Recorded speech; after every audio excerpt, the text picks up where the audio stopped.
প্রিয় শিক্ষার্থীরা, শুভেচ্ছা সবাইকে। আজকে হাজির হয়েছি। আজকে আমরা একটু বাংলা ব্যাকরণটা পড়বো। আমাদের ব্যাকরণের কিছু অংশ বাকি রয়ে গেছে। তোমরা এর মধ্যে ক্লাস পাও আর না পাও, আমি চেষ্টা করব যে কিছু ভিডিও বানিয়ে আমার যে চ্যানেলটা আছে কাজী জাহানারা অপু, সেটা তোমরা সাবস্ক্রাইব করে রাখবে। সেখানের মধ্যে আমি চেষ্টা করব তোমাদের সুবিধার্থে এই ক্লাসগুলো আমার চ্যানেলে দিয়ে দিতে। তোমরা সেখান থেকে তোমাদের যদি কারো প্রয়োজন পড়ে সেখান থেকে তোমরা হেল্প নিতে পারবে। তাহলে দেখো আজকে আমরা কি পড়ব। তোমাদের যে ব্যাকরণ যে বইটা আছে এই বইটা থেকে আমি পড়াচ্ছি পৃষ্ঠা নাম্বার 65 নাম্বার পৃষ্ঠা। এই যে দেখো এখানে 65 নাম্বার পৃষ্ঠাটা খুলবে। এখানে কি আছে দেখো, প্রায় সমুচ্চারিত বা ভিন্নার্থক শব্দ।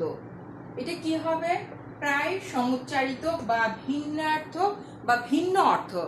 একই বাক্যের কি হবে, ভিন্ন ধরনের অর্থ হবে এবং বানানটাও সামান্য ডিফারেন্স থাকবে। আমি এখানের মধ্যে এখন বইতে যাব, পৃষ্ঠাটা খুলো, আমার সাথে সাথে বইটার দিকে একটু দেখো। অর্থ এবং বানানে ভিন্নতা থাকা সত্ত্বেও কোনো কোনো শব্দের উচ্চারণ প্রায় একই রকম হবে। বানানটা ধরো একটা বানান হবে হ্রস্ব ইকার দিয়ে, আরেকটা বানান হতে পারে দীর্ঘ ইকার দিয়ে, কিন্তু উচ্চারণটা কি থাকবে? উচ্চারণটা আমাদের একই থাকবে। অর্থটা কি হবে? অর্থটা ভিন্ন হবে। এ ধরনের শব্দকে সমুচ্চারিত শব্দ বা প্রায় সমুচ্চারিত শব্দ বলে। যেমন অন্য এবং অন্য শব্দ দুটির উচ্চারণ প্রায় একই রকম হলেও এদের বানান এবং অর্থে পার্থক্য আছে। অন্য শব্দের অর্থ অপর এবং অন্য শব্দের অর্থ ভাগ। এবার আসো আমি একটু লিখে দিই, লিখে আমরা একটু কি করব, আমরা পড়বো। কেমন?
এখানে একটু দেখো,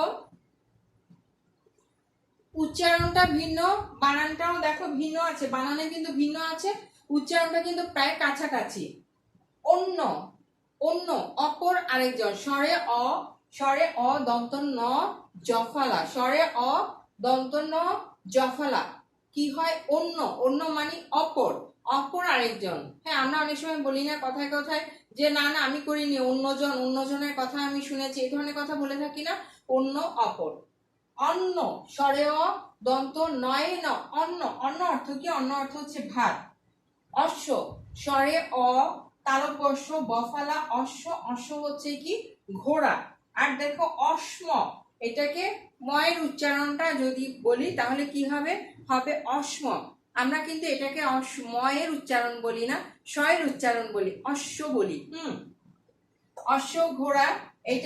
এটা হচ্ছে অশ্ম পাথর, স্বরে অ তালব্য মফালা অশ্ম পাথর। অবদান অর্থ হচ্ছে কীর্তি, আর এখানে হচ্ছে অবধান।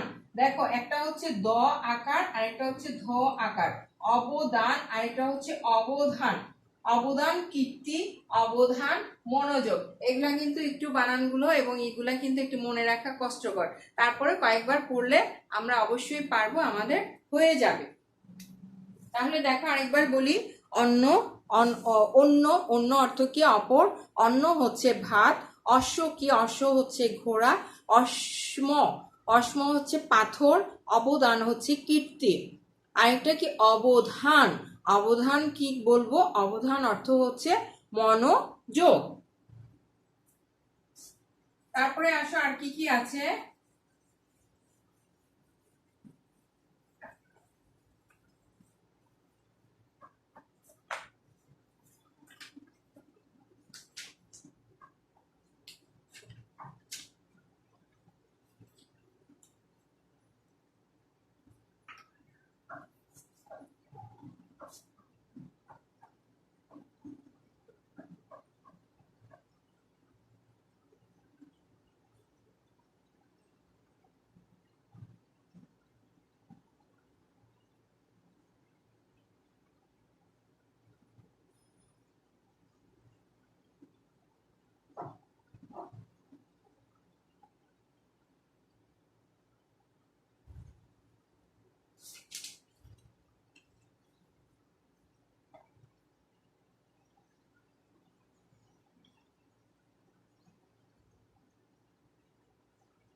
তাহলে এখানে কি বললাম, এখানে হচ্ছে আপন, আপন অর্থ কি, আপন অর্থ হচ্ছে নিজ, আপন নিজ, এখানে দন্তন্য আর এটা হচ্ছে মূর্ধন্য। আপন হচ্ছে কি দোকান, আপন হলো মূর্ধন্য দিলে হবে দোকান, দন্ত ন দিলে হবে নিজ। আশা, আশা হচ্ছে আগমন, আরেকটা হচ্ছে তালবস্য দিয়ে আশা, আকাঙ্ক্ষা। মা বাবা আশা করেছেন ছেলে পরীক্ষায় প্রথম হবে, এটা কি, এটা হচ্ছে একটা আকাঙ্ক্ষা, যে মা বা বাবা একটা প্রতীক্ষা করেছেন বা আশায় ছিলেন কি যে তার ছেলে ফার্স্ট হবে বা সেকেন্ড হবে, এটা হচ্ছে কি আকাঙ্ক্ষা। কমল, কমল হচ্ছে পদ্মফুল, পদ্মফুল যে আছে সেটাকে কি বলে, সেটাকে বলে কমল। ওকার আছে দেখো, এটা কয়ে ওকার ছাড়া কমল, পদ্মফুল। আর কোমল, কোমল মানে হচ্ছে একেবারে কি নরম, নরম, সেটাকে কি বলা হয়, বলা হয় কোমল। দেখো আপন, আপন কি, আপন হচ্ছে নিজ, আপন মূর্ধন্য দিলে হবে দোকান। এরপরে আছে কি দেখো আশা, আশা হচ্ছে কি আগমন। তারপরে আছে, আমি আবার বলছি, ক্যামেরাটা একটু ডিস্টার্ব করছিল। আপন দন্তন্য দিলে হবে নিজ, আপন মূর্ধন্য দিলে হবে কি দোকান। আশা, আশা হচ্ছে কি আগমন, আরেকটা তালব্যস্য দিলে আশা হবে আকাঙ্ক্ষা। কমল, কমল হচ্ছে পদ্মফুল, আরেকটা কোমল, ওকার দিলে কি হবে, হবে নরম।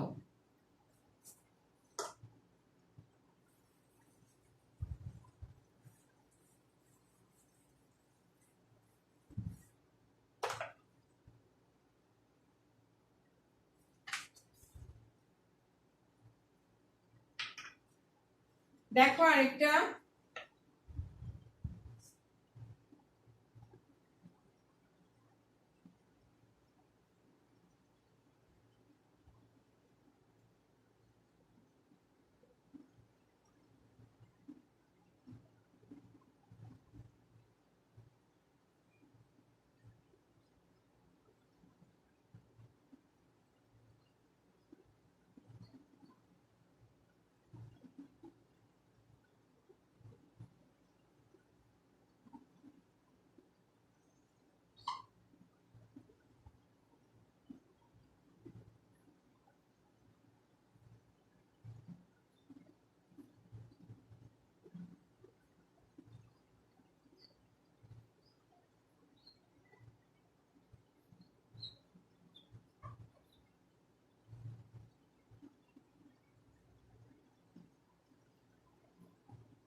আজকে তোমাদেরকে পড়া দিব হচ্ছে পৃষ্ঠা নাম্বার 65 এবং 66, এই দুটা পৃষ্ঠা তোমরা পড়বে, ঠিক আছে? আমি এখানের মধ্যে লিখে দিচ্ছি।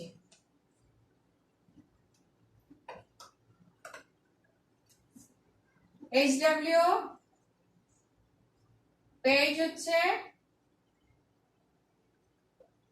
65, আরেকটা কি 66, ঠিক আছে? 65 66, এটা হচ্ছে তোমাদের বাড়ির কাজ। দেখো এখানের মধ্যে কুল, ক রস্যকার ল কুল বংশ, আবার ক রস্যকার ল কুল, কুল দিয়ে বড়ই আছে না, বড়ই খাও না, বড়ইকেও কিন্তু আমরা কি বলে থাকি, কুল বলে থাকি। দেখো একই জিনিস কিন্তু এর অর্থটা কিন্তু ভিন্ন হলো, বানানো একই, সবকিছু একই, উচ্চারণও একই। কুল বংশ, কুল হচ্ছে বড়ই, আরেকটা দীর্ঘকার দিলে কি হয়, সেটা হচ্ছে কিনার, নদীর তীর। এরপরে আসো কুজন, ক রস্যকার বর্গীয় জ দন্তান্ন, কুজন হচ্ছে খারাপ মানুষ, মন্দ লোক। দীর্ঘকার দিলে কি হয়, ক দীর্ঘকার কুজন, কুজন হচ্ছে পাখির ডাক, পাখির কিচিরমিচির ডাকে কি বলা হয়, কুজন বলা হয়। কুজন মন্দ লোক, কুজন হচ্ছে কি পাখির ডাক। আরেকটা হচ্ছে দেখো গাদা, গ আকার দ আকার, গাদা বলি না যে গাদা গাদা কাজ, গাদা গাদা ময়লা, গাদা গাদা কাপড়, এরকম বলি না, গাদা শব্দটা ইউজ করি। গাদা হচ্ছে কি স্তূপ। আরেকটা চন্দ্রবিন্দু যদি দিই তাহলে হয় গাদা, এটা একটু নাকানো উচ্চারণটা হবে যেহেতু উপরে চন্দ্রবিন্দু আছে। গাদা, গাদা ফুল আছে না, হলুদ হলুদ কমলা রঙের, অরেঞ্জ রঙের, তারপরে যে হলুদ রঙের কি হয়, গাদা ফুল ফুটে, ফুল বিশেষ। আরেকটা হচ্ছে গ আকার ধ আকার, গাধা, যেটা হচ্ছে কি, যে কি, সেটা হচ্ছে ভারবাহী প্রাণী। এই আমরা অনেকে কি করে, যে একটা বকা দেয় না, যে বাচ্চারা ছেলে মেয়েরা কিছু না পারলে বলে না যে গাধা, এটা গাধা, গাধা কিছু পারে না, গাধা, এরকম বলে না। তাহলে কি এটা হচ্ছে ওই প্রাণীটাকে বুঝায় যে এটা একেবারে, এটার মগজে কিছু নাই বা এটার বুদ্ধিশুদ্ধি কিছু নাই, এটা হচ্ছে গাধা। এভাবে করে অনেকে কি করে, বকা দেয়। তোমরা কিন্তু এভাবে করে কেউ কাউকে কখনো ছোট করে কথা বলবে না, কাউকে কিন্তু ছোট করে বকা দিবে না, কেমন? এরকম করা ভালো না। দেখো আমি HW লিখে দিয়েছি, তোমাদের কি, তোমাদের হচ্ছে 65 এবং 66 ভিন্নার্থক শব্দ বা প্রায় সমুচ্চারিত শব্দ, কেমন? একই বানান থাকে, উচ্চারণটাও একই হয়, বানানটা কখনো দেখো যেমন কুল, কুল কুল একই বানান, আবার নিচে এসে দীর্ঘকার হয়েছে, তাহলে দীর্ঘকার দিয়ে যেটা হবে সেটা হচ্ছে নদীর তীর, আর রস্যকার দিয়ে একটা হলো বংশ, আরেকটা হলো কি বড়ই। কুজনে যেমন রস্যকার দিয়ে মন্দ লোক, খারাপ লোক, আবার দীর্ঘকার দিয়ে কি হলো, সেটা হলো পাখির ডাক। আবার যেমন আছে গাদা, গাদা কি, গাদা হচ্ছে স্তূপ। তারপরে যেমন ধরো গাদা চন্দ্রবিন্দু আছে, সেটা কি বলবো, সেটা বলবো ফুল বিশেষ। এরপরে আছে গাধা, গাধা কি, গাধা হচ্ছে যে একটা প্রাণী বিশেষ, ঠিক আছে? আজকে তাহলে এতটুকুই, বেশি হলে তোমরা পারবে না, হ্যাঁ, এতটুকুই মনে রাখতে তোমাদের অনেক কষ্ট হবে এগুলো। আবার এটা ভাববে না এখন তো স্কুল বন্ধ, এগুলো শিখে আমাদের কি হবে। আমরা শিখবো স্কুলের জন্য নয়, আমরা নিজেরা জানার জন্যে, নিজেরা বোঝার জন্যে আমরা কিন্তু শিখবো, সেটা একটু মাথায় রাখবে, কেমন? তাহলে আজকে পড়াগুলো আজকে শেষ করে ফেলবে। আমি তাহলে বিদায় নিব, প্রত্যেকে ভালো থাকবে, সুস্থ থাকবে, আল্লাহ হাফেজ সবাই।